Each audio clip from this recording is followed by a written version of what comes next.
কিন্তু সেইটাতে দেখবেন গিয়া 100 পছন্দ হয়। মানুষের বাড়ি চাইতে আপত্তি নাই, পরের মহিলা চাইতে সমস্যা নাই। তো বিবাহের জন্য ওনার পছন্দ সেই উনি কি পায় না, পাত্রী পায়। এটা কথা হইল।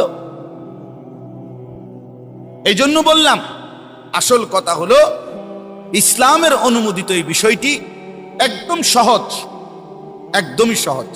যাই হোক, আমি মাওলানার এই কথার কারণে এই কথাটা বাড়াইলাম।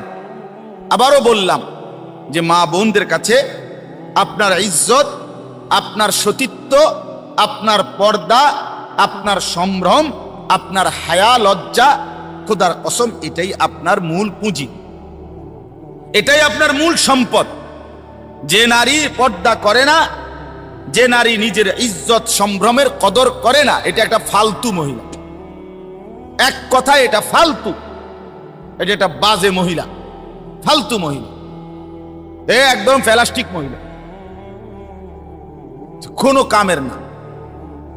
এ শুধু সমাজ নষ্টই করে, এ শুধু হাজারো মানুষের চরিত্র, আখলাক, জিন্দেগি নষ্টই করে।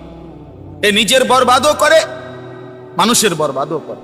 আল্লাহ তাআলা আমাদের মা বোনদেরকে মুসলিম নারী হিসাবে শতভাগ পর্দানশীল হওয়ার তৌফিক দান করে। আমি এইবারও হজ্জের সফরে আমাদের কাফেলায় যেই মহিলারা আছে উনাদেরকে বললাম যে আপনারা এই সৌদি আরবের হোক আর যেই দেশের হোক, এই দেশের কিছু মহিলার মুখ খোলা, এইটা দেখে যদি আপনারা বলেন যে এ দেশে কত মহিলার মুখ খোলা, কাজে আমরাও মুখ খোলা রাখবো, তা আমি বললাম যে যদি এটাই হয় তাহলে বোঝা গেল আপনারা মুখ খোলা রাখবেন কিনা এই ব্যাপারে মাসালাটা, ফতুয়াটা নিলেন এই বেডিতের থেকে। তাহলে এই মহিলাদের মোবাইল নাম্বার রাখবেন, যাতে অন্য যে কোনো বিষয়েও বাংলাদেশের থেকে মাসলা লাগলে এবডি করে জিগাইতেন পারেন।